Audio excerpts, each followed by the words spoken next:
Welcome to our show, Zoom Africa. Thank you very much for having me. If we start to talk about the great country, Nigeria, in terms of the culture, traditions, and tribes, and everything, from where can we start? From anywhere. Well, as you are very much aware, Nigeria is a multicultural, multi-religious country. We have well over 200 different languages in Nigeria. Wow. We have very many of them are spread across the country. Mm-hmm. Nigeria, of course, is the most populous country in Africa, the 6th most populous in the world, and we are projected to be the 3rd most populous by the year 2050, behind India and China. Oh, okay, great. It's 200 million. Much more than that. Oh. We don't have an exact figure, but we are projected to be more than that. Okay. And the Egypt and Nigeria, they have long historical and relationship. So we want to talk more about that. Very long. Yeah. Very, very long, good and cordial relations. Our relations with Egypt started even before Nigeria's independence. The northern part of the country has already established relations with Egypt even before Nigeria became independent in 1960. But since becoming one country, an independent country in 1960, Nigeria has always maintained cordial relations with Egypt, and our goal, our determination is always to deepen those relations and to improve those relations to a higher level. Yeah, what about the economic relationship?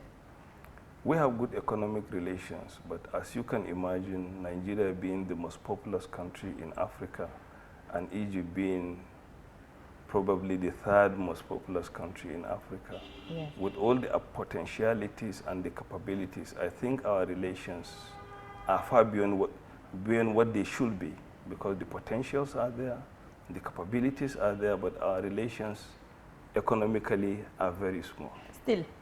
Still. Yeah. You mentioned it's a lot of opportunities in Nigeria.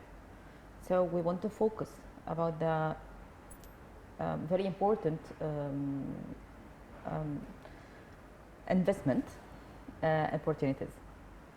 Well, as you can imagine, there are very many areas of investment in Nigeria: agriculture, solid minerals, oil and gas.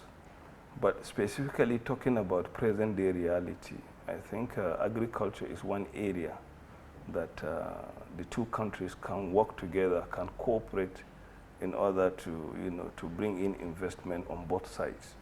On both sides, meaning that Nigeria has vast land that can produce not only our needs, but also the needs of other countries.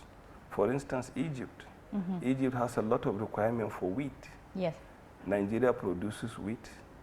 We can improve our production with Egyptian technology and Egyptian know-how. So we can involve ourselves in a win-win situation whereby Nigeria can be producing wheat and Egypt can provide the technical know-how and improve seedling for Nigeria to produce and then for Egypt to import. Yeah, sure. Any other opportunities for investment?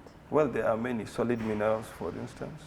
Mm-hmm. We have solid minerals spread across Nigeria, but particularly at this point in time, we are yearning for investment.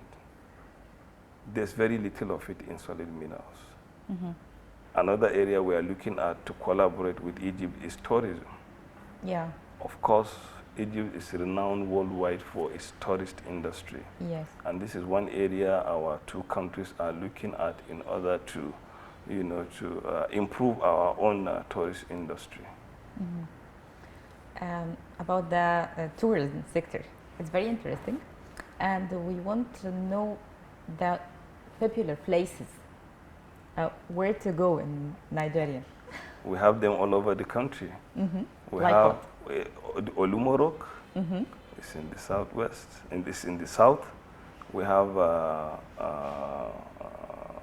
Obudu Cattle Ranch is also in the south. In Bauchi, we have Yankari Game Reserve. We have very many places across the country. Yeah. We also have in Abuja the famous Zuma Rock, Wow. where people have been going, and mountain climbers are known to have been applying ahead of time for them to be given opportunity to climb. We have very many places. Yeah. We have oases, as you have here. We have places of historical significance also in Nigeria. Okay. But of course, there are many areas for us to learn from Egypt, and our two countries are working together to see that we learn from the best. Okay, that's a great. Back to the investment opportunity, and we want to encourage the businessmen to come to Nigeria. The law, it's easy to have a company and establish it. It's take a lot of weeks. We want to know the steps. I can tell you, I think Nigeria is about the easiest country anywhere in the world to establish a company. You can get your company incorporated within hours, or if not minutes, because everything can be done in real time online. Everything is digitized now. And even from here, if you have a potential investor, you'll be able to verify the status of that company online from here. You don't have to start going to Nigeria to find out whether the company you are about to deal with is journeying or up and doing. You can do it right at the fingers of your own tips here. The laws enabling the establishment of companies are well spelled out, so easy, and it costs very little, peanut, to incorporate a company in Nigeria. Yeah. Once you have all the requirements, it takes hours, if not minutes, as I said. You can get it done the same day.